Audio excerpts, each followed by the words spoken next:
Olá, bom dia. Bom dia a todos. Bom dia. É segunda-feira. Estamos hoje iniciando uma nova conversa entre amigos e hoje uma conversa especial. Nós temos aqui presentes, tirar aqui o som do celular. Nós temos presentes hoje 3 amigos, 3 diretores financeiros dos 3 grandes clubes de São Paulo e do Brasil.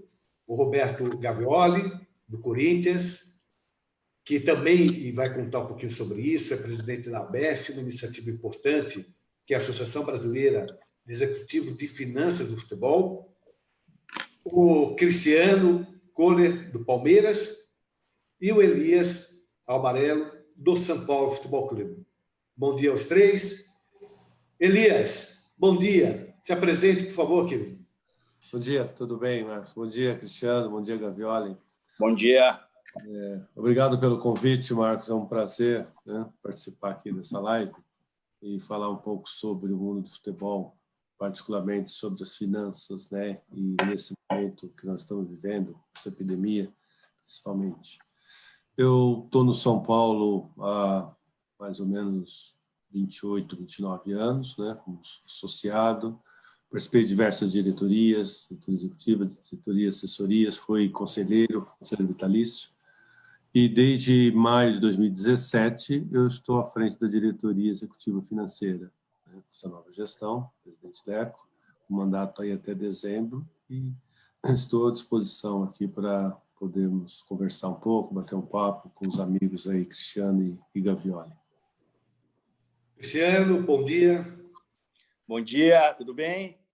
Obrigado pelo convite, da mesma forma. É um prazer realmente estar aqui com os amigos, colegas de profissão, colegas da ABEF, e poder estar trocando aí experiências e conhecimentos sobre o mundo do esporte, sobre a nossa área de finanças.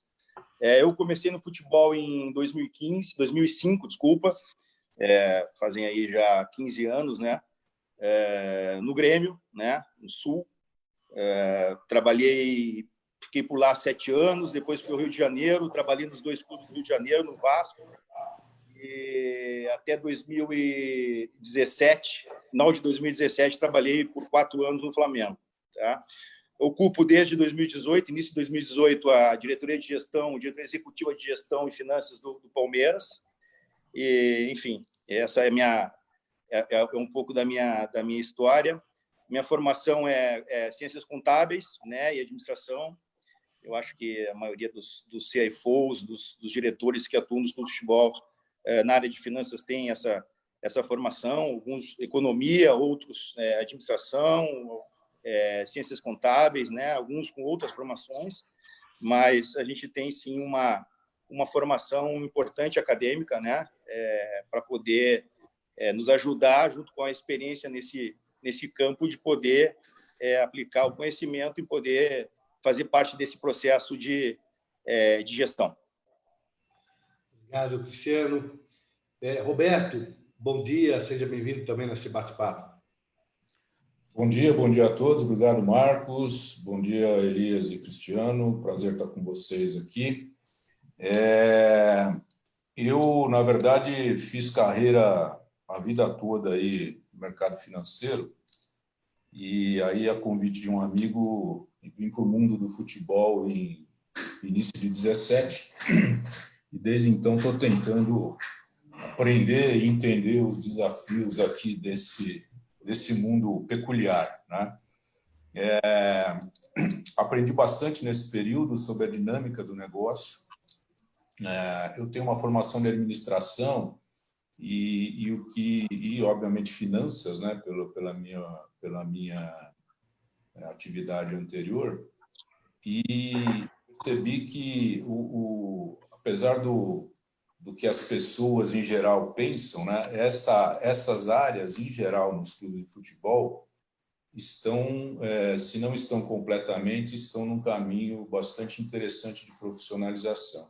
É importante, porque clubes grandes como os nossos aqui, outros no Brasil, na verdade, têm uma geração de receita importante, maior que muitas empresas aí do Brasil.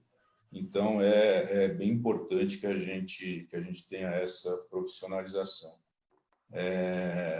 Eu falo um pouquinho mais adiante, mas esse ano aqui eu me tornei também o presidente da ABEF, que você já mencionou aí, a Associação Brasileira de Executivos de Finanças de Futebol. Isso foi uma iniciativa do nosso amigo Elias, aí, a partir dessa demanda de ter mais contato, como tem outros negócios, né, com federações, associações, e com uma iniciativa dele, que foi o primeiro presidente da associação até o começo desse ano, a gente criou e tem mantido isso com bastante sucesso, e com uma experiência muito rica entre todos os profissionais.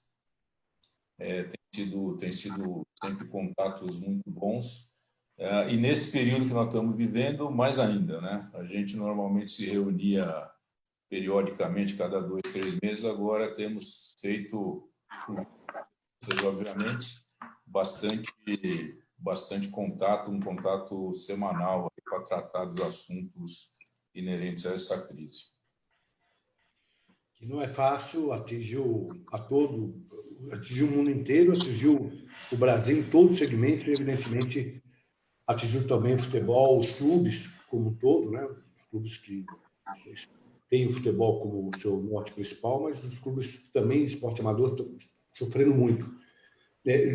Está conosco o Eudécio Teixeira, de Itaquera, Lourenço Seco, que é de São Vicente, o Jandir da Linuca, que é de São Paulo, a Sônia Hess, a Raquel Navarro, querida Raquel.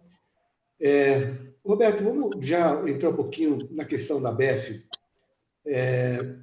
que deve estar com um papel fundamental nesse momento, a troca de informações, um espaço democrático e profissional de debate de finanças do clube. A sede dela unifica as atividades dela e todos os clubes ligados ao futebol, clubes também amadores participam. Como funciona?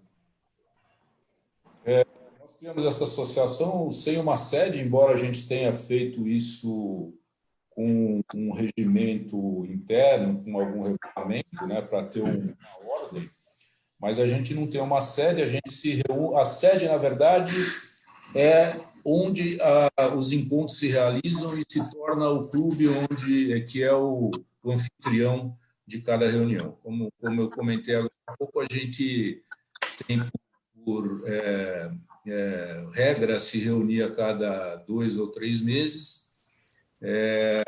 A nossa próxima reunião, inclusive, estava marcada agora para o início de maio, lá na Bahia, mas, obviamente, ela não ocorrerá. E ela tem como objetivo principal reunir os 20 clubes da Série A do Campeonato Brasileiro, os 20 clubes da Série A do Campeonato Brasileiro, para discutir assuntos eminentemente técnicos de finanças. A gente tem uma regra lá de que nós não fazemos comentários sobre futebol. Lógico que tem uma brincadeira ou outra, mas o objetivo não é falar de futebol, é falar das finanças de futebol. Ainda dentro dessa regra dos participantes, nós sempre mantemos os 4 clubes que, porventura, tenham caído no campeonato daquele ano e convidamos os 4 que subiram para participar do grupo, né? Então, dinamicamente, a gente sempre tem mais do que os 20 clubes por conta das próprias modificações na tabela. Vai me perguntar, mas por que a gente não inclui os outros clubes, né? Na prática, seria mais difícil a gente fazer uma organização de uma reunião tão grande, né, com 40 clubes, por exemplo, e a gente entende que o objetivo da ABEF de buscar as melhores práticas, discutir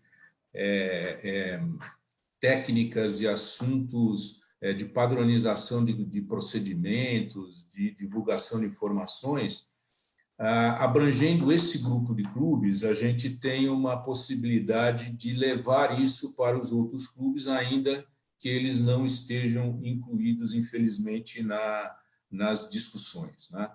Então, o nosso objetivo tem sido o grupo prover ideias que depois são levadas aí nos órgãos competentes para tecnicamente avançar tanto na gestão quanto na divulgação de informações financeiras dos clubes, né?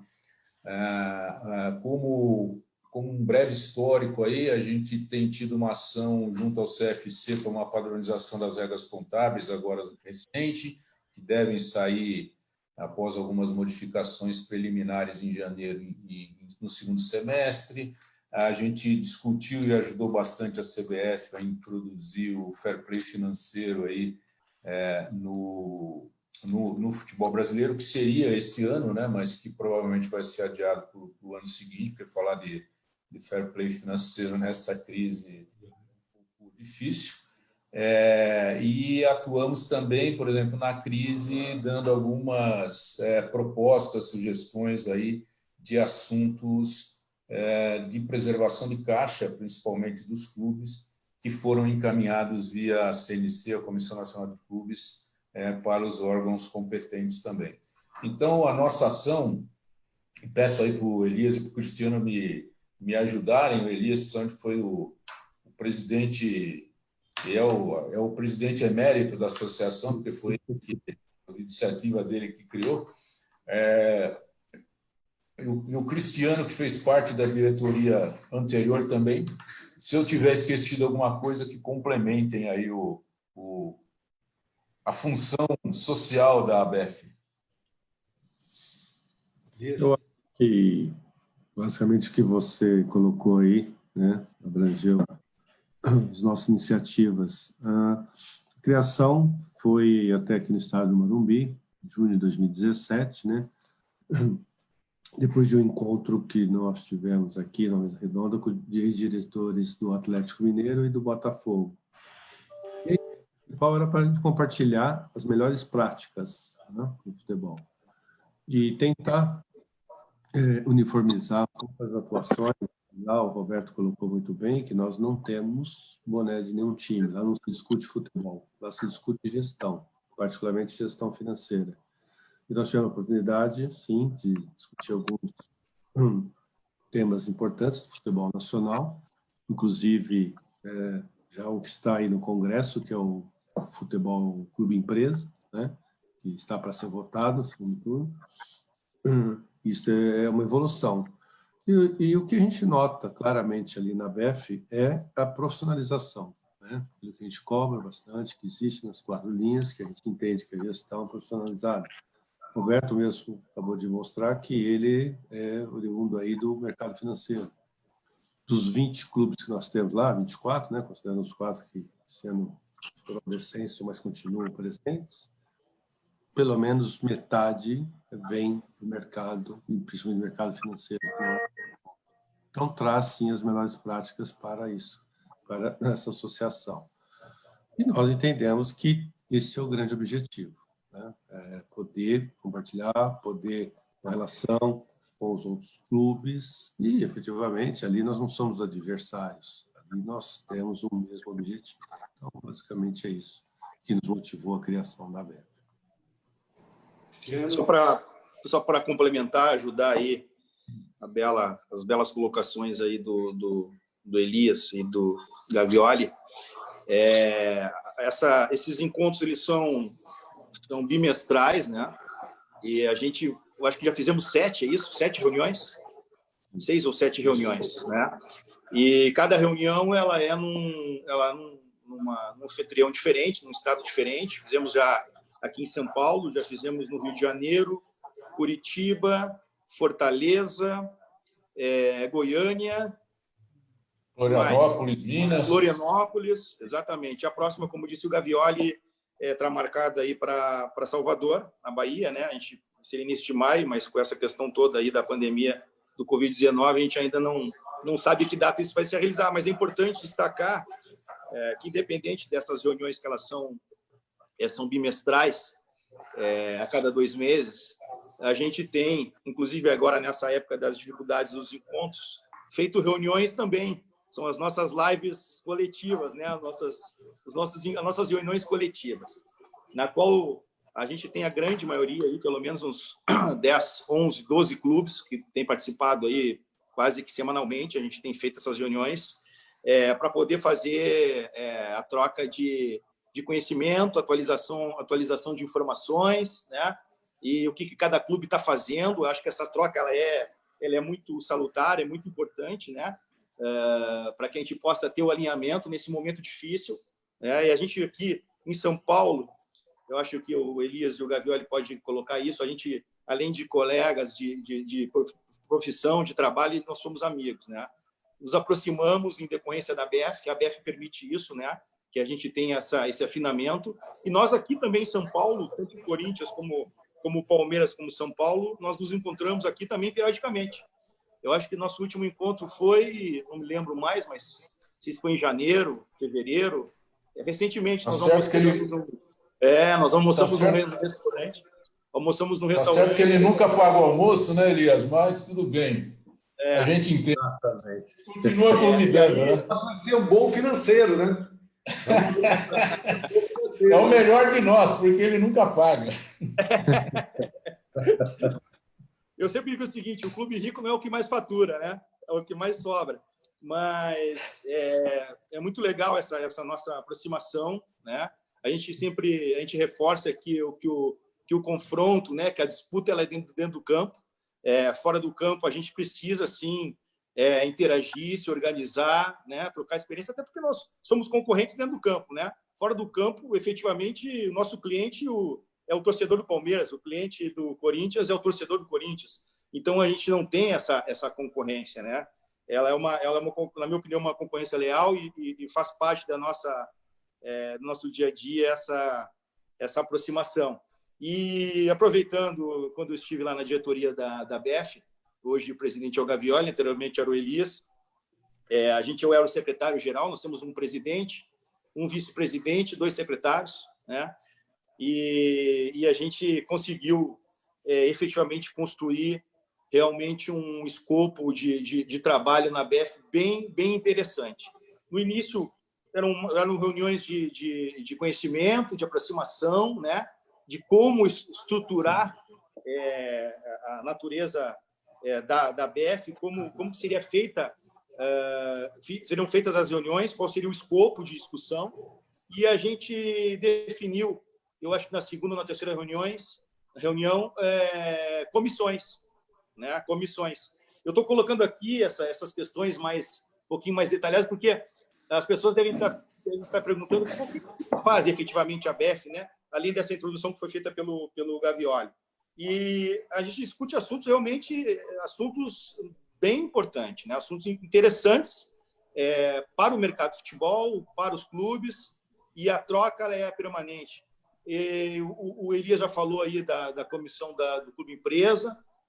A gente também faz parte, Gavioli, eu, Elias, Márcio Garotti, que é CFO do Flamengo, e o Giovanni, que é CFO do Internacional, que faz parte do grupo do Fair Play Financeiro, que é um outro grupo que foi estruturado em conjunto com o Grafietti, em conjunto com a CBF, e a gente agora deu uma estagnada no processo, mas a gente participou pelo menos aí de umas 5, 6 reuniões, né, para discutir esses pontos importantes relacionados às responsabilidades financeiras, ao fair play financeiro, que vai ser aplicado no futebol brasileiro em breve, né? Então, a BF também deu essa contribuição. Fora isso, nós criamos lá, para que todos os executivos CFOs participem do processo, não só nas reuniões, mas fora das reuniões, a gente criou outras comissões diferentes, né, com nomes diferentes. Então, o Bahia, junto com o Inter, junto com o Corinthians, junto com outro clube, participaram de uma comissão específica. Citei do Fair Play, nós temos a comissão também de contratos com a Globo. Então, isso foi um avanço bem interessante. A própria Globo ela teve a participação lá conosco. Eu acho que nas 4 primeiras reuniões ela esteve presente com um representante ou representantes. E ali a gente criou teve uma aproximação para poder também discutir peculiaridades relacionadas ao contrato da Globo com os clubes, né? Isso fortaleceu a BF, isso deu amplitude para a BF. A gente também tem lá outras comissões, aqui não vou entrar em detalhe, mas assuntos tributários, produtos financeiros, o que cada um está fazendo na sua área financeira em relação ao mercado financeiro, no que diz respeito às relações com as instituições financeiras, né? Procedimentos contábeis, Elias já falou, né? Avançamos bastante, né? Tivemos o reconhecimento aí do Conselho Federal de Contabilidade, do Bracon, e na liderança lá do Roberto Merlo, que anteriormente era um CFO da Chapecoense, né? Hoje ele não está mais, mas ele ainda participa nessa comissão relacionada a assuntos contábeis, né? Temos também a parte de novas receitas, eu particularmente faço parte, então a gente não é uma comissão, não é um grupo egoísta, tudo aquilo que a gente trata, aquilo que surge de novo no mercado, a gente procura levar isso ao grupo, para que o grupo possa também interagir internamente com as suas áreas, com os seus parceiros. No caso, a gente trata aqui principalmente com marketing, por exemplo, né? Mas existem outros grupos de trabalhos que estão estruturados. Marketing, eu sei que existem um grupo de diretores de marketing que se reúne, jurídico também, e é uma troca permanente dentro desse âmbito da profissionalização. A gente sabe que os clubes de futebol, eles têm esse misto, né? Eles têm a área política, mas hoje, cada vez mais, os clubes vêm se profissionalizando. Quer dizer, é inaceitável clubes que faturam como grande empresa, como média empresa, né? Que faturam aí 700 milhões de reais. O Flamengo anunciou um balanço aí de quase R$1 bi.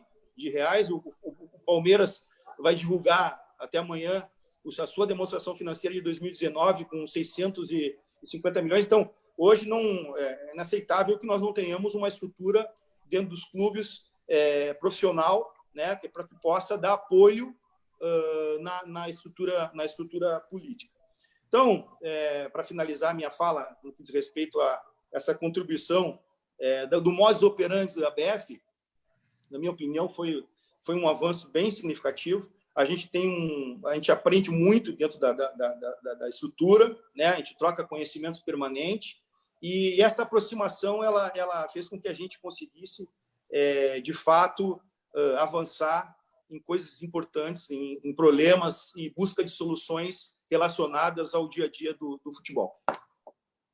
Cristiano, deixa eu só fazer o registro aqui, a Daniela conosco, a Priscila Santiago, tem Cláudia Gomes, está mandando um abraço do Nelson, querido Nelson de Serra Negra, Alexandre Clemente, Carlos Gomes, que é de Itaberá, de São Paulo, Cláudio Peron, aqui de São Paulo, o Denis Capapiano, a Yara, querida Yara Caio Solim, o Sandro Francisco e a Gisele, outra querida amiga, que é de Jundiaí.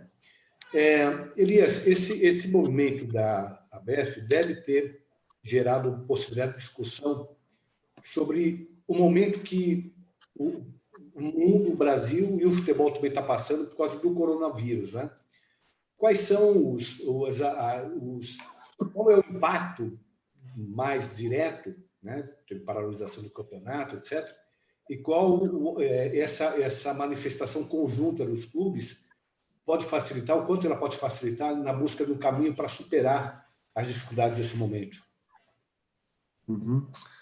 Desde o primeiro momento, né, lá em meados de março, quando se manifestou aí a pandemia, a ABF se preocupou, né, com o que poderia vir à frente, principalmente com relação aí aos procedimentos que deveriam ser adotados do ponto de vista técnico, né? E aí caberia às autoridades de saúde e, no clube, especificamente, a diretoria de futebol, também o departamento médico, mas também o grande impacto em termos financeiros, né? Quais os clubes passariam e, evidentemente, estamos passando. Então, logo de imediato, em 2 ou 3 dias após a decretação, né, da paralisação do campeonato, cada clube teve lá seu impacto específico, mas a ABF se preocupou e se posicionou, né? Fizemos aí uma reunião virtual, estou falando por volta do dia 16, 17 de março, aproximadamente, me corrija os colegas se não foi isso, E lá nós tivemos a oportunidade de fazer uma discussão ampla sobre os possíveis impactos. Naquele momento, ainda muito prematura, uma análise, né, de surpresa, mas as contribuições ali foram muito boas, porque havia, sim, já uma visão de médio e longo prazo, né, todos os clubes têm lá seu planejamento, seu orçamento aprovado, né, pelos conselhos, e, naquele momento, identificou-se que nós poderíamos ter algumas dificuldades na elaboração desse orçamento, e é o que está ocorrendo, efetivamente. Então, nós tivemos a oportunidade de fazer algumas contribuições, o Roberto chegou a mencionar sobre isso, né, para a Comissão Nacional de Clubes, alguns temas comuns e que, especificamente, deveriam ser levados ao âmbito aí dos diferentes órgãos, e, inclusive, o governo federal. E foi exatamente o que aconteceu. Algumas solicitações, né, da ABEF, em relação, aí, por exemplo, a algumas antecipações de receita junto ao Conmebol, que realmente aconteceu, do Campeonato da Libertadores da América e da Copa Sul-Americana, para aqueles clubes que efetivamente estavam disputando e estão disputando esses campeonatos. Também com relação aí à Copa do Brasil, alguma coisa nesse sentido, né, junto à CBF, para se liberar, fazer uma antecipação de recursos.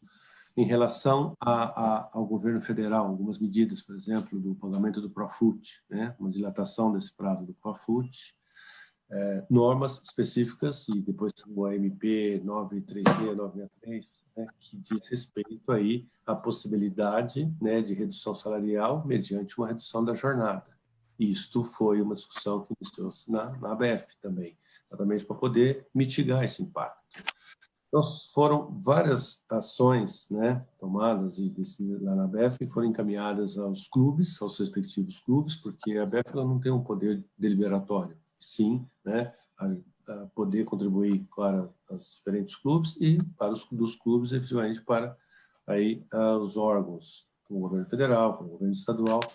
Então, nós temos visto, né, que muitas das medidas, ações solicitadas e desenvolvidas pela ABEF, elas acabaram sendo executadas, e estão sendo executadas, e ainda tem umas que estão sendo aí, né, discutidas em diversos fóruns.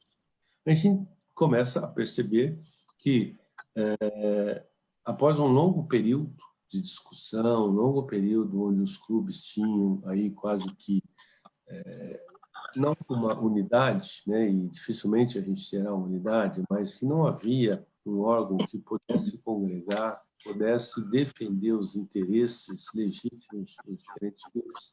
E a ABEF se tornou esse veículo. É reconhecida pelo governo federal, é reconhecida pela CBF, todos os clubes, evidentemente, têm lá, né, reconhecimento em cima da ABEF. Então, isso é muito importante, que faz com que qualquer impacto, e este, né, que nem mesmo durante a própria Segunda Guerra Mundial nós vimos isso, né, no Brasil, né, principalmente, e esse impacto, né, desesperado, nós temos aí a dimensão exata, em termos de tempo, a atuação da ABEF tem sido importante, porque nós temos, como foi falado pelo Cristiano, reuniões semanais, né, discussão aqui, através de conferências, e a cada momento extraordinário, porque isso faz com que a gente tenha que tomar decisões imediatas, né, que está acontecendo com os diferentes clubes. Nós não temos ainda uma data, né, de retomar do futebol, e quando retomar, efetivamente, como se dará, né? Por exemplo, sem público, como vai ser feito isso. Isso é um impacto muito forte para os clubes. Então, essa foi aí, basicamente, a síntese que feito aí desde o meados lá de março, quando efetivamente nós estamos acometidos aí pela pandemia. E eu queria comentar que isso para nós como administradores, é um desafio muito grande. Eu, como eu falei, tenho um passado aí de mercado financeiro e vivi com crises ao longo desse período, muitas situações diferentes e difíceis, né? Desde a moratória lá dos anos 80 até todos os planos econômicos que esse país teve aí ao longo das décadas de 80 e 90. E para banco isso sempre é um trauma, né? Plano econômico afeta diretamente o sistema monetário.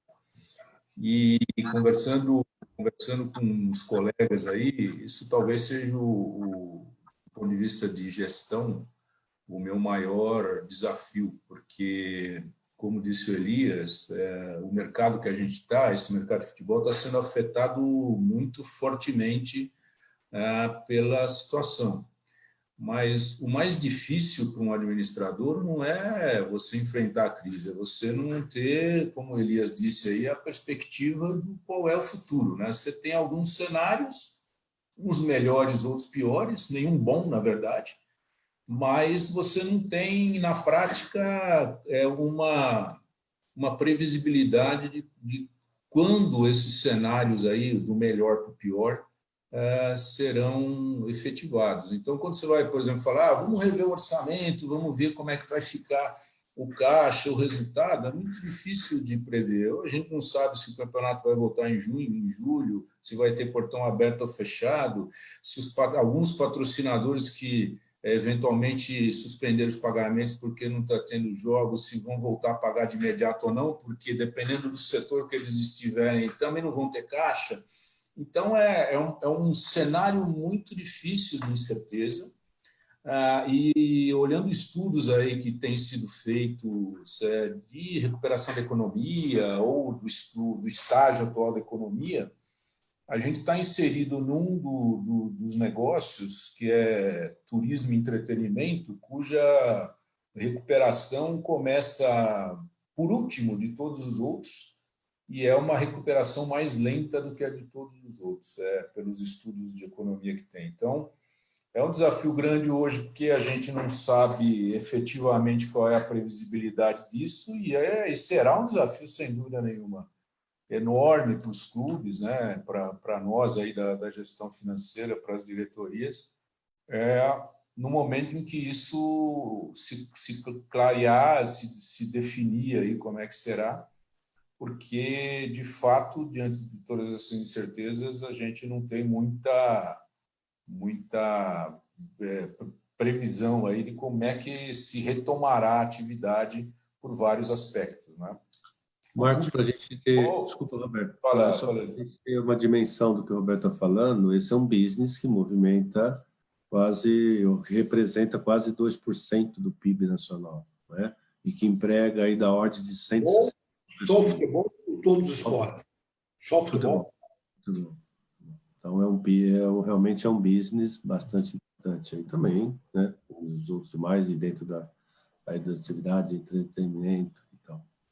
Deixa eu só fazer o registro aqui alguns amigos que estão acompanhando. O Flávio Perboni, que é de Ribeirão Preto, Daniel Abravanel, querido amigo, Carlos Aragaki, que diz aqui que não será adiado o Fair Play, pois os números do Fair Play são de 2019. Adia-se na minha. O Luciano Caparrós, que reclama a falta da presença do Santos. A live, quando ela tem mais do que 4, ela carrega muito na imagem para quem está no celular. Mas nós vamos fazer certamente com o Santos, com outros clubes do Brasil, inclusive.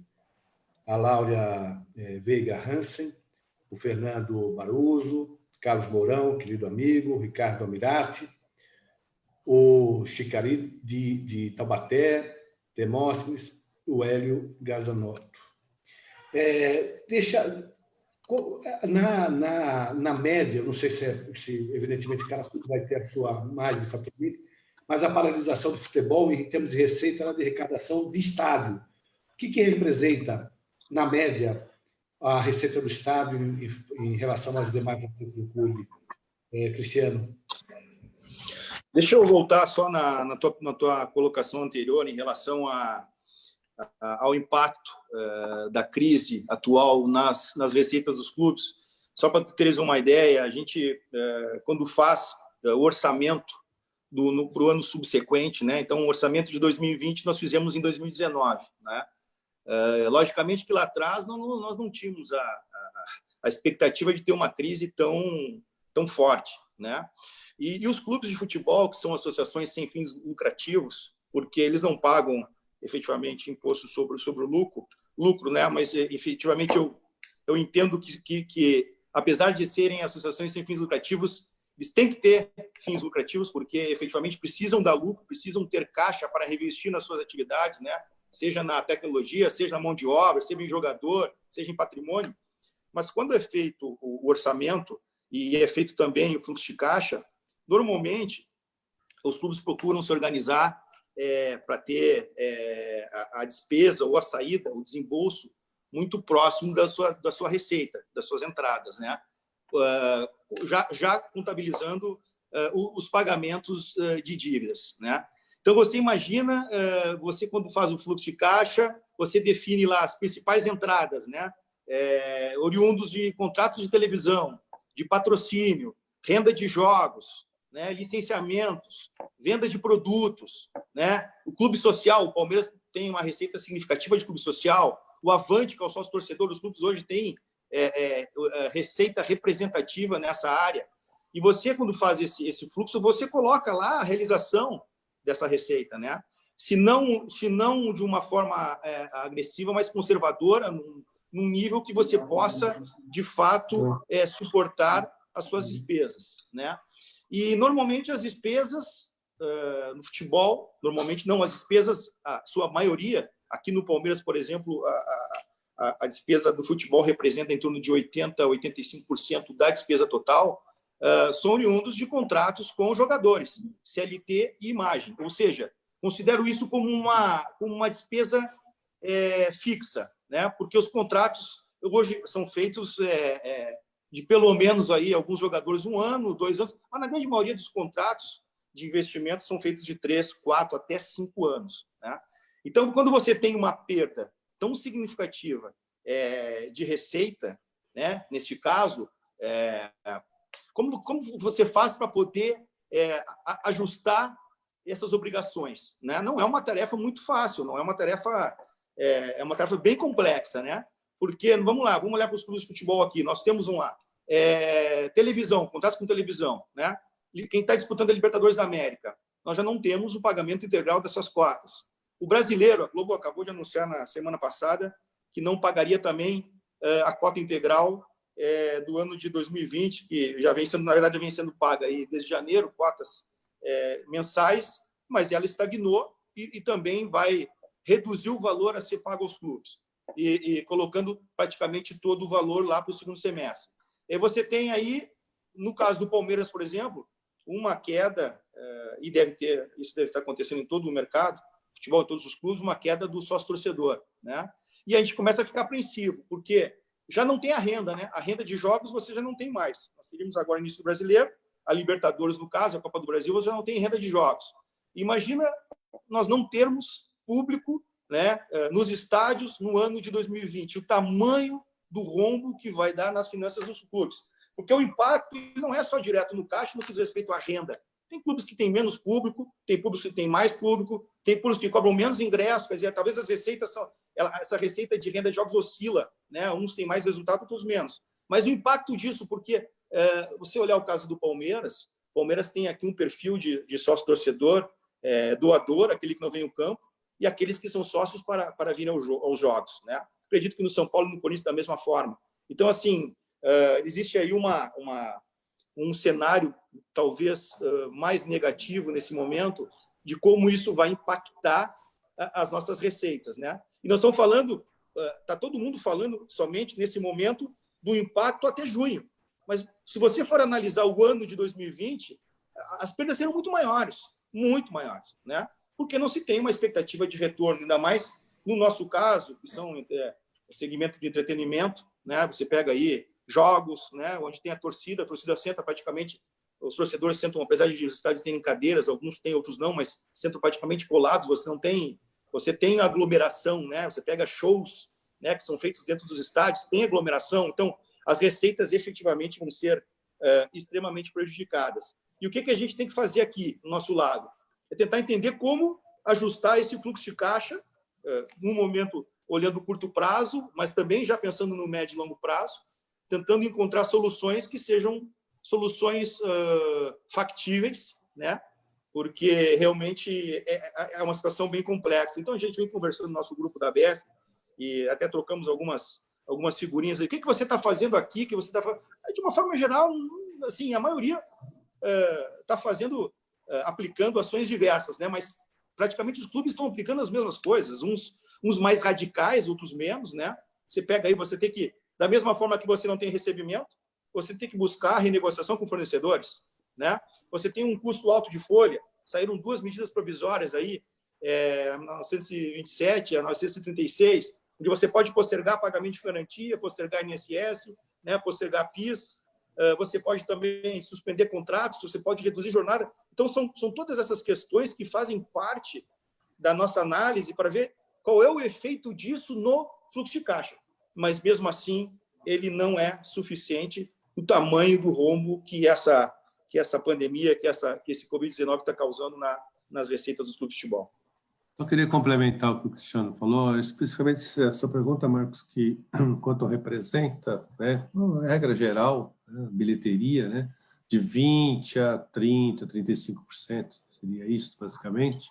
O que é importante, e ele mencionou que, além do valor efetivo do ticket, tem também o consumo de A e B, né, alimentação e bebidas no estádio, que é uma receita né, para os clubes, tem aquisição de produtos, camisas, exemplo, tem a exposição da marca, né, do patrocinador, e isso é muito importante, está sendo impactado, porque você não está exibindo a marca, né? Apesar de, se os jogos tiverem transmissão, você vai ter, né, essa transmissão, mas é diferente porque você acaba consumindo ali também. Então, tem diversas outras receitas indiretas que fazem parte do espetáculo, do jogo, que estão aí dentro dessa ordem de 30%, 35%, e isso é um impacto significativo. Só que, mencionando aqui, que nós não temos ideias se, né, como é que vai voltar o retorno ao campeonato, como é que será isso, o público. Nós temos sempre a tendência, finanças, né, financeiro, trabalhar de uma forma bastante conservadora com relação a isso, né, principalmente no que diz respeito às receitas. Porque sabe que nós não temos a gestão total, né, do receita, assim, também da parte de custo. Então, o mais importante é a preservação do fluxo de caixa dos clubes nesse momento. Aí, só aproveitando aí essa citação do Elias relacionado a essas receitas, falou do patrocínio, eu acabei não mencionando aqui a venda de atletas, né, Elias? O Gavioli, porque a venda de atletas hoje, né, a venda de jogadores, você tem 2 janelas para fazer ao exterior, né, a janela de inverno e de verão, né? E os clubes contam, obviamente, no seu fluxo de caixa, alguns orçam integralmente a expectativa, a necessidade da venda, outros parcialmente, outros não orçam, né, a venda de jogadores, mas com segurança todos os clubes hoje no Brasil precisam efetivamente vender jogadores, né? E esse atraso no mercado, né, essa paralisação, ela pode sim acarretar numa mudança de operacional, né, de processo, de janela, de saída e entrada de jogadores. Mesmo assim, se não acontecer a mudança, esse atraso pode, de fato, impactar numa mudança de perfil, né? Então, assim, a gente não tem segurança se os clubes... Imagina, você vai atrasar os principais mercados, né? O mercado asiático vem comprando muito, o mercado europeu, enfim, esses mercados se atrasarem, os seus campeonatos, as suas voltas, como que será a movimentação de jogadores, né? E isso, com certeza, pode gerar um impacto maior ainda no segundo semestre. Então, nós citamos aí receitas, né? Citamos aí televisão, citamos renda de jogos, citamos sócio-torcedor, produtos, né? Os produtos, as lojas, todo assim como o comércio está fechado, as lojas próprias e terceiras, né? Franquias, essas lojas dos clubes aí que vendem produtos licenciados também estão sendo afetadas, né?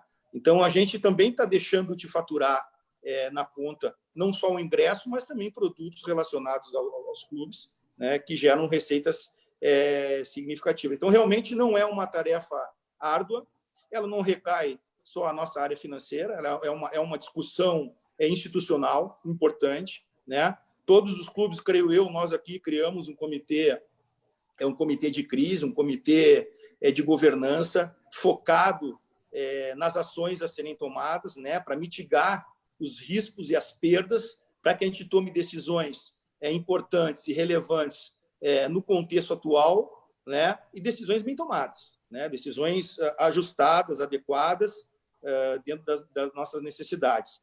Mas realmente é algo que a gente não não esperava, né? Não contava, obviamente, com essa situação, e está afetando isso. O que dizem aí que o mundo, quando voltar, o Brasil vai se recuperar daqui 2, 3 anos, o efeito dessa crise, né?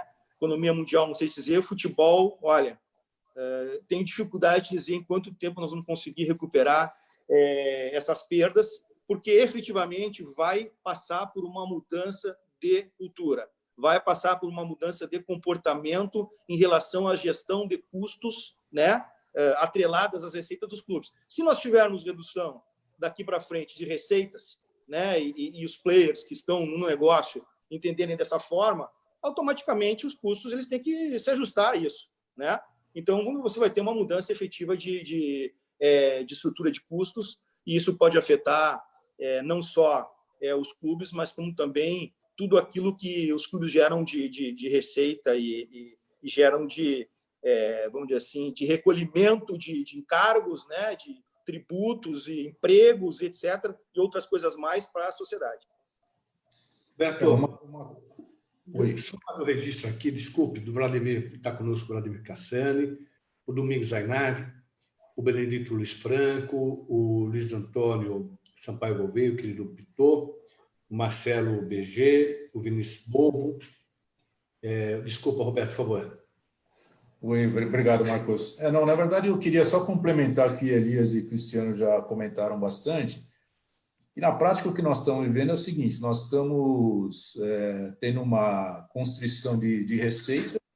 Essas receitas que nós estamos perdendo hoje, a gente não recupera, porque o patrocinador que não pagou hoje, o fiel torcedor que não pagou hoje, o sócio do clube que deixou de pagar hoje, ele não vai pagar esse valor lá na frente, né? Então, isso que o Cristiano falou é importantíssimo. A gente vai ter que gerenciar os custos de uma maneira dramática. E isso vai afetar o mercado do futebol de uma maneira geral, né?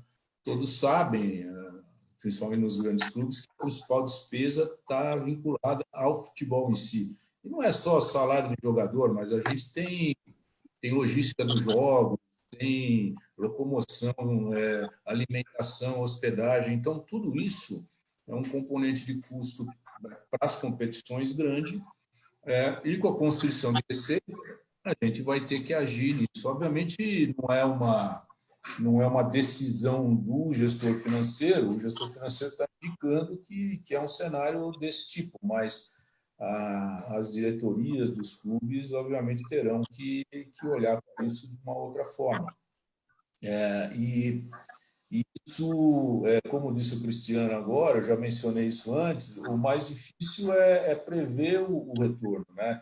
Tem essa questão de mudança de cultura, a gente tem, por exemplo, eu estou falando particularmente a minha posição, a gente já falou disso aí nas conversas que a gente tem tido na ABF, eu não acho que a gente vai ter futebol com público este ano, porque a gente provavelmente, certamente não vai ter uma vacina esse ano, dificilmente terá um remédio esse ano.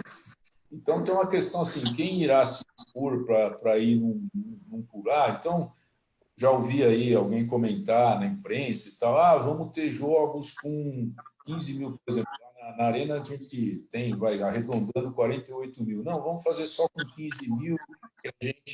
Primeiro que isso não resolve, porque a hora da entrada e da saída vai aglomerar. Segundo que imaginar que todo mundo vai sentar separado num espetáculo desse é inimaginável. Então, a perspectiva de ter público ela é bem baixa, na minha opinião pessoal. Não sei a opinião do Elias e do Cristiano quanto a isso. E isso significa tudo que o Cristiano falou agora. A gente tem uma receita, que é uma das mais importantes, que ela simplesmente não existirá. Como você financeiramente resolve isso? Reduzindo o custo. É o famoso cortar na carne, mas a gente não tem muita alternativa, se não fizer isso, para a sobrevivência de cada clube, para se preparar aí para os períodos futuros. É uma visão, uma visão pessimista. Financeiro, normalmente, tem, como o Cristiano disse, tem uma visão conservadora e, às vezes, pessimista, porque porque é melhor você ter a pessimista e ser depois surpreendido com algo melhor do que achar que vai dar tudo certo e depois ter que correr para resolver um problema que você não tem. Deve mudar o patamar geral do futebol, né? Inclusive os ativos, o ativo, o atleta também deve mudar. Enfim, isso é algo que o impacto é imediato, do balanço, inclusive, e, evidentemente, já que foi do futuro, pelo menos de curto prazo, muda toda a estrutura do futebol, inclusive a negociação dos jogadores. Está conosco o Gustavo Delbin, que é vice-presidente da Federação Paulista de Futebol, querido amigo, e é vice-presidente da área de registro e transferência lá da Federação. Roberto? E também mais um detalhe, Roberto, me permita só um outro foco. O esporte amador nos clubes também, evidentemente, vai sofrer impacto, né? E o Corinthians é um clube que tem bastante investimento em esporte amador. A gente investe bastante em esportes amadores, e a gente tem visto aí o Pinheiros, o Bauru, eles acabaram de descontinuar as equipes de basquete. Na verdade, o basquete, por exemplo, está sendo impactadíssimo, porque o fim da temporada seria agora, aí, no mês de maio e junho, ela foi suspensa. Os contratos desses atletas aqui vão se encerrar. Provavelmente eles vão se encerrar, nós vamos rescindir, não temos como fazer uma contratação, porque eu não tenho perspectiva de voltar o esporte, né? E também eu não tenho essa perspectiva de receita, porque os esportes amadores, em geral, os clubes, eles não se autossustentam, porque, infelizmente, no Brasil não tem uma cultura de patrocínio para esses esportes, né? Então, os clubes ou utilizam a parte de incentivos fiscais, que são cada vez mais escassos, ou bancam com recursos próprios, que são oriundos dessas receitas aí que a gente falou, licenciamento de marca, venda de produtos e tudo mais.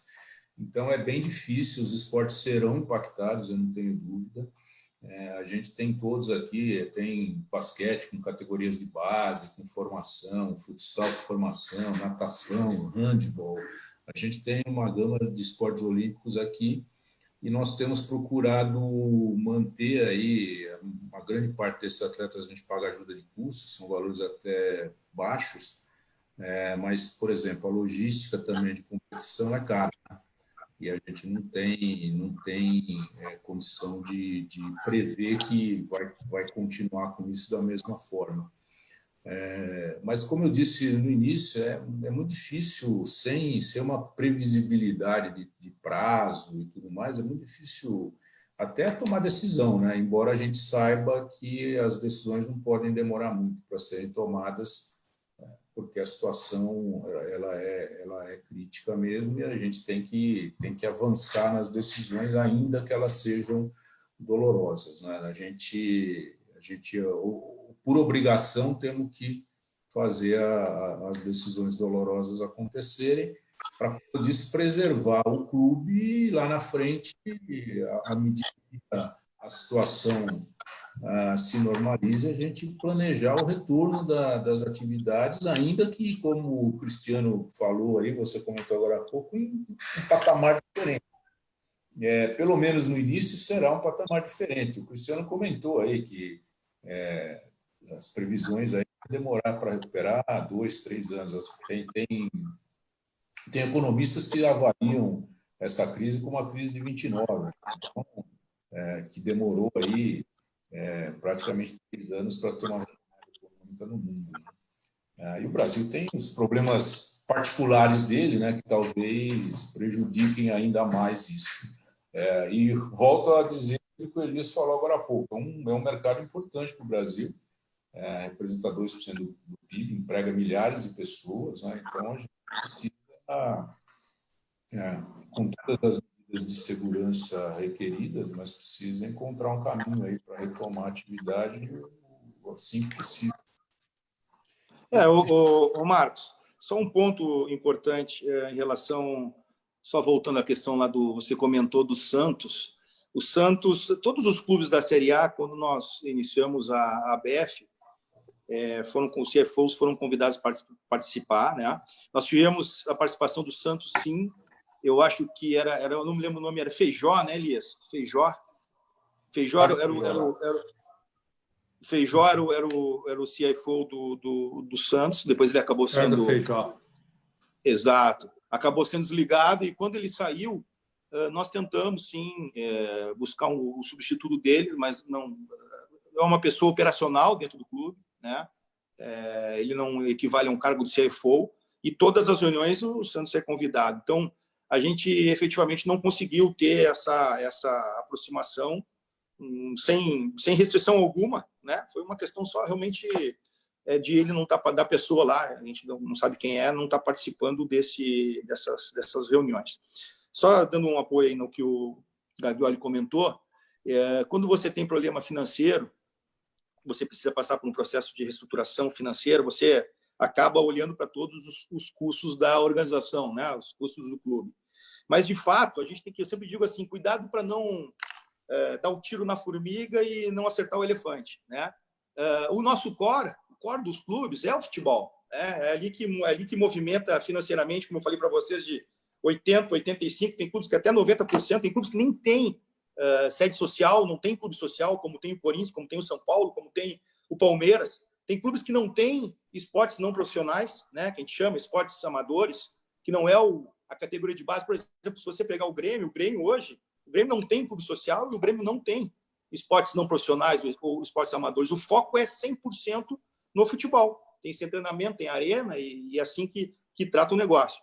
No nosso caso aqui, a gente não tem clubes, atividades de competição profissional, né, de basquete, vôlei e outras, e futsal, né, o clube tem essa definição, tem o esporte amador sim, é pago via bolsa auxílio, né, mas não é um custo, ele não é representativo dentro do clube, né, então a gente, de fato, a gente olha esse custo, entende que deve de alguma forma ser ajustado, mas não é por aí que se deve buscar efetivamente a mudança em relação à redução, né?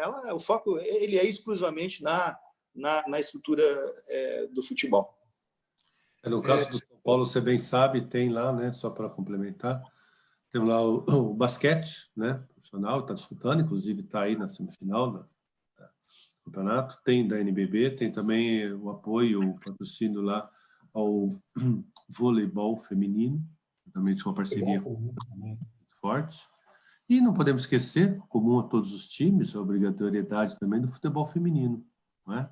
E isso realmente vai ter impactado. E o Roberto colocou muito bem, esses esportes amadores, eles não são geradores de receita, né? Eles têm lá a sua finalidade, alguns até estatutoriamente, mas é importante e vai sofrer um impacto também, porque efetivamente você não vai ter o campeonato aí para disputar. Vocês têm... Elias, aqui no Palmeiras, o Elias falou bem, é estatutário, né? É estatutário. E temos também, por obrigatoriedade, o futebol feminino. A gente, no ano passado, desenvolveu aqui 2 projetos, um para 5 esportes não profissionais, outro futebol feminino na Lei de Incentivo ao Esporte, né? Você tem lá 1% pessoa jurídica, 6% pessoa física, mas, vamos dizer assim, predomina sempre 1% pessoa jurídica. E com a dificuldade financeira, as empresas, não tendo faturamento e, consequentemente não conseguindo ter resultado, ter lucro, você não tem um imposto de renda, né? Então fica inaplicável, né? Você não consegue obter do mercado esse financiamento para os esportes não profissionais. Então, realmente, até isso afeta, né? Então, o momento ele é muito delicado, onde todas as atividades do clube acabam sendo prejudicadas. Está conosco também o Emerson Piovesan, Felipe Romão, Paulo do Porto, Quirino Miro. A possibilidade de buscar rendas alternativas, novas fontes de receita. É viável isso? Olha, a gente discute muito isso na ABF, né? Cristiano comentou aí que a gente tem até uma comissão sobre esse assunto. E a gente tem, é uma constante a gente buscar fontes alternativas de receita. Foi bastante divulgado aí na imprensa semana passada que os clubes estão aí para finalizar aí a negociação dos direitos internacionais de TV, que no futebol brasileiro está engatinhando nisso. Tem uma outra receita importante aí quando regulamentar essas leis de apostas, de jogos, que pode ter uma receita importante de clube. Mas, na prática, mesmo com essas novas receitas, as receitas primordiais, e isso acontece na Europa também, público, TV e patrocínio. Essas receitas sempre vão ser as mais representativas. Buscar uma fonte alternativa é obrigação, né? Faz parte do dia a dia. Mas, ainda que você cresça essas receitas, a representatividade dessas três principais sempre será maior, que são, como a gente está dizendo, as que estão sendo mais afetadas, né? E também nós temos que pensar que buscar receita alternativa é uma coisa, nesse período, bastante difícil, né? A gente fez aí um lançamento de umas máscaras aí na semana passada, nem fizemos divulgação, fizemos um lançamento aí de umas máscaras com o símbolo do Corinthians e ficou bem bacana, né? A iniciativa do pessoal de marketing. Nós vendemos 1.200 em 2 horas, que foi o que foi colocado à venda como teste, né? Então, você sempre, mesmo na crise, procura uma oportunidade para continuar vendendo, faturando, mas efetivamente eu não vejo, não sei também a opinião do Elias e do Cristiano aí, mas eu não vejo, ainda que a gente tenha novas receitas, que essas três principais, e mais no Brasil, uma que o Cristiano lembrou bem, né? O Brasil tradicionalmente é um país formador e negociador de jogadores. Essas são as principais receitas do business no Brasil. Outras receitas ajudarão a gestão financeira, a estruturação dos clubes, a redução de dívidas que sempre são comentadas aí na imprensa, mas não vejo que a gente vai mudar ou encontrar uma receita que altere o cenário de distribuição que a gente tem hoje.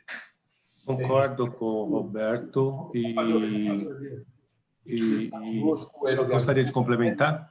Pedro da Federação Paulista de Futebol também está nos acompanhando aqui, elogiando a iniciativa de vocês de organizarem o espaço de diálogo entre as diretorias financeiras dos clubes. Desculpa, Deus.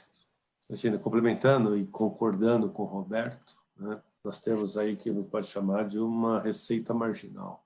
No caso específico do São Paulo, nós lançamos o aplicativo. Parece até, nós estamos em 2020 falando aplicativo, mas é algo muito novo. É um aplicativo bastante evoluído, aí, que se iguala aos que nós temos aí na Europa e alguns clubes no Brasil também, que efetivamente passa a monetizar, né? Coisa que não existia até então. E até onde, por exemplo, o próprio patrocinador pode expor suas marcas. Então, assim, isso você pode adquirir produtos, você pode, quando houver, né, a retomada, pode adquirir ingressos. Então, vai ser ali que eu acredito que seja o novo caminho do futebol, como outros negócios também através do streaming, né? É o que nós estamos falando. Efetivamente, até podendo ter a presença aí de torcedores, você tem isso basicamente aqui por uma mídia que é bastante utilizada por todos. Mas são receitas, né? E concordando plenamente com o Roberto, que não vão atender a necessidade do clube. Então, não há dúvida nenhuma, e nós temos discutido isso, nós vamos trabalhar na outra ponta, que é na redução forte de custos. Eu creio fortemente que deverá haver uma mudança significativa, né, com relação ao que o que envolve as dimensões financeiras do futebol. Nós temos uma realidade que é a realidade dos países, né, dos negócios, não só do futebol, mas o futebol é um deles. Então, eu creio uma nova economia que estamos descobrindo ainda, à medida que nós estamos vivenciando essa epidemia, nós estamos também aí criando novos negócios, e a palavra, sem dúvida nenhuma, é inovação, né? É inovação, é buscar formas de você ter uma economia criativa e que você possa efetivamente aí contribuir às finanças dos clubes, que eu creio que vai ser totalmente diferente daqui para frente. Elias, só para te ajudar, na ABF, a gente tem uma comissão lá de novas receitas, né? E a gente vem em todas as reuniões sempre colocando em discussão aquilo que a gente pode trazer de impacto momentâneo, de curto prazo, através do desenvolvimento de novos negócios. A gente sabe que o foco sempre vai ser as receitas atuais, né? E principalmente olhar para o nosso core, que é a produção de jogadores, né? Ajustar cada vez mais a fábrica de talentos, é poder produzir jogadores de alto nível, poder botar no futebol profissional, poder trazer títulos aos nossos torcedores, sócios, aficionados, e poder vender também, que faz parte, né? Mas a gente não pode deixar de tratar e discutir sempre, né, as questões dos novos mercados, das novas tendências, assim que se chama, né? A gente, lá no grupo da BF, discutiu e vem discutindo alguns assuntos interessantes. Você acabou de dizer um aí, no que diz respeito à questão do streaming, né, do OTT streaming. Nós temos a questão do fan engagement, temos a questão toda do marketplace, do banco digital, a parte que você falou de uma forma geral, assim, para que as pessoas entendem, né, são nomenclaturas, às vezes, de difícil entendimento, mas é a monetização dos torcedores, né? É isso que a gente busca. Mas como é que a gente vai fazer a monetização dos torcedores no momento atual de crise, né? Porque todo mundo fica pensando, pô, eu tenho 10 milhões de torcedores, eu tenho 15, eu tenho isso. Se cada um desse R$1 por mês, que não é nada para cada um do torcedor, nós teríamos aí 20 milhões. Mas não é assim que funciona, né? Esse apelo ele é diferente, não é fácil você aproximar, né? Você tem momentos... Pega agora, com a crise, né? Com a pandemia. A pessoa lá recebe o seu salário, algumas pessoas nem têm mais um emprego, outras tiveram seus salários reduzidos. Como é que o cara vai optar? Ele tem o boleto lá para pagar do sócio-torcedor e ele tem a escola do filho. Ele vai optar pela escola do filho, né? Então, assim, às vezes a gente fica romantizando as coisas e criando expectativas que ficam um pouco fora da nossa capacidade de efetivamente buscar o dinheiro, né? Quer dizer, na teoria, muitas coisas são discutidas e, na prática, existe uma dificuldade imensa. Isso não é da área financeira tão somente. Quando a gente fala de novas receitas, a gente fala também das parcerias internas, né? Do marketing. Tem clubes que já têm áreas de novos negócios, já instituiu isso. Tem clubes que botou tecnologia e informação para trabalhar especificamente novos negócios. Mas as coisas não são fáceis. Mas, obviamente, elas precisam iniciar, precisam começar, né? Você tem que subir, degrau por degrau. O Elias vem participando aí de uma comissão, nós temos um representante do Palmeiras também, Corinthians também, dos direitos internacionais, né, Elias? Pô, tem que avançar, começa com valor menor, mas quem sabe daqui 5 anos, 10 anos, futebol lá fora, nós temos um produto mais estruturado, mais rentável e que possa reverter uma receita maior do que nós temos hoje. Então, assim, quando você fala em novas receitas, todo mundo vem tratando, buscando soluções, buscando novas receitas, né? Está se construindo esse caminho, né? E o caminho ele tem que ser único, né? Agora, aonde vai chegar? Essa é uma incógnita e a gente precisa, de fato, sempre estar discutindo essas oportunidades, né? Que elas lá na frente vão trazer algum resultado financeiro. Estamos nos aproximando do final, né? A conversa está muito gostosa, muito elogiada, a iniciativa de vocês, todo mundo elogiando, e identificando o diálogo como o melhor dos caminhos nesse momento. Registrar a Joselândia, Dario Machado, Dario Martins Oliveira, Marcelo BG, enfim, agradecer mais uma vez a presença de todos, e eu vou passar a palavra para cada um para um comentário final. Elias. Marcos, muito obrigado, né, aí pelo convite. Eu creio que é uma iniciativa excelente, essa troca, né, de informações, essa troca aqui de práticas adotadas aí no futebol. Creio que em outros setores também deve estar acontecendo isso. É louvável aqui a sua iniciativa, porque traz, evidentemente, para o público e para os torcedores um outro olhar, né, que não é efetivamente que está lá nas 4 linhas. Saber que os clubes estão, sim, se profissionalizando. Há uma grande tendência, né, quando na implementação do fair play financeiro e após isso do clube empresa, né, eu acho que nós temos que olhar para frente, entender o que está acontecendo, né, tirar o de melhor, e sempre há, sem dúvida nenhuma, né, nós vamos poder nos transformar o futebol, né, baseado naquilo que estamos iniciando. Nós estamos falando aqui de experiências diversas, né, lá dentro dos clubes, e isso vai contribuir, sem dúvida nenhuma, para um futebol melhor. E é isso que nós queremos. Um futebol profissional, né, não só profissional nas 4 linhas, mas profissional principalmente na gestão. E a nossa contribuição está sendo dada a cada momento, e num momento muito difícil, né, da vida pessoal, da vida financeira, da vida profissional das pessoas.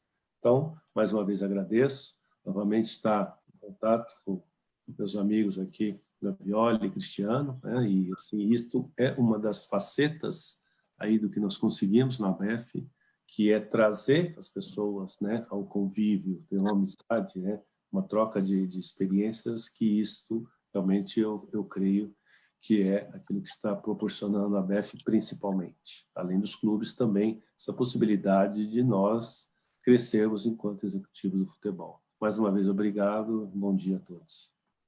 Cristiano.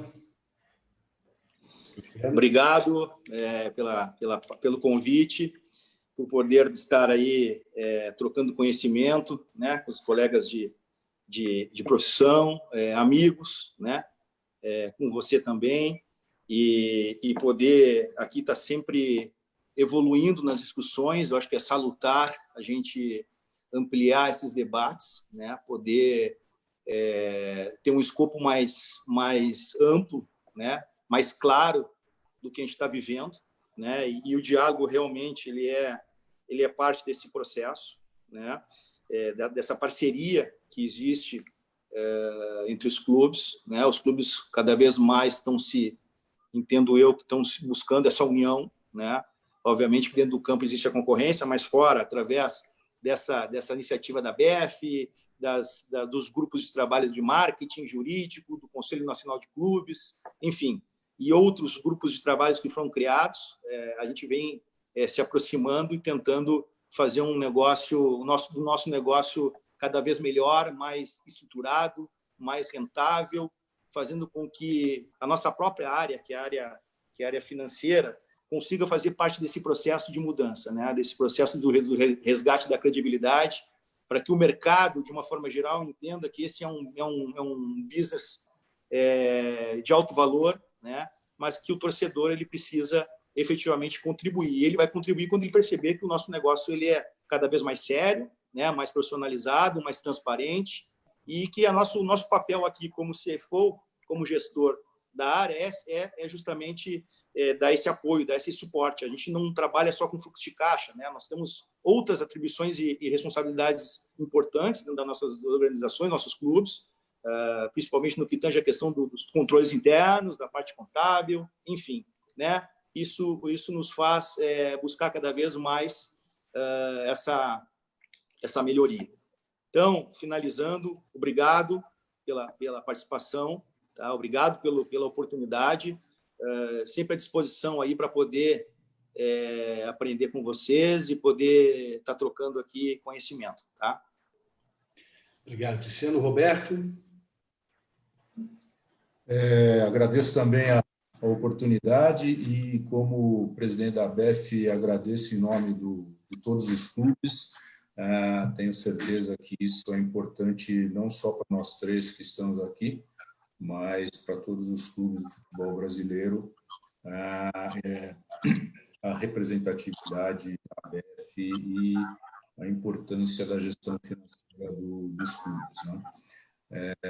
Quero agradecer também o Elias e o Cristiano pela companhia nesse tempo, pelo aprendizado, e agradecer a quem nos assistiu aí, porque sei que o assunto é um pouquinho diferente dos assuntos normalmente falados em em temas de futebol, foi um assunto muito mais técnico, talvez até não tão divertido e excitante, mas é para a gente passar um pouquinho, como disseram Elísio e Cristiano, essa visão que os próprios clubes estão tendo de profissionalização, de gestão, para que a gente cada vez mais melhore o esporte e faça com que essa paixão do torcedor aí seja cada vez maior e melhor vista.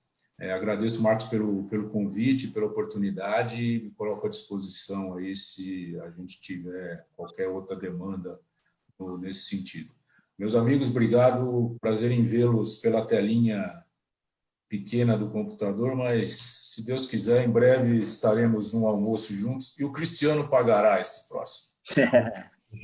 Vamos ver como é que vai ser o nosso caixa aqui nos próximos meses, viu, Gavioli? Está difícil. Olha, eu quero dizer o seguinte, vocês podem ter certeza que a iniciativa de vocês, que vai ser fundamental para o futuro, porque vai criar caminhos aí para fortalecimento dos clubes, tem servido nesse momento para mitigar um pouco os efeitos danosos do vírus. Podem ter certeza, parabéns a vocês.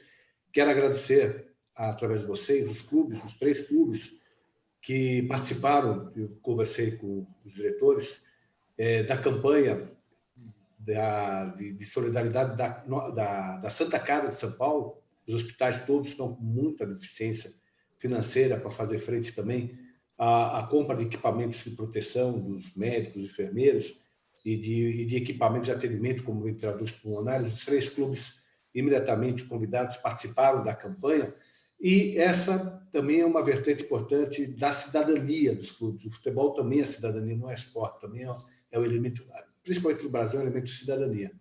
Na quarta-feira nós teremos uma outra conversa entre amigos com o tema solidariedade.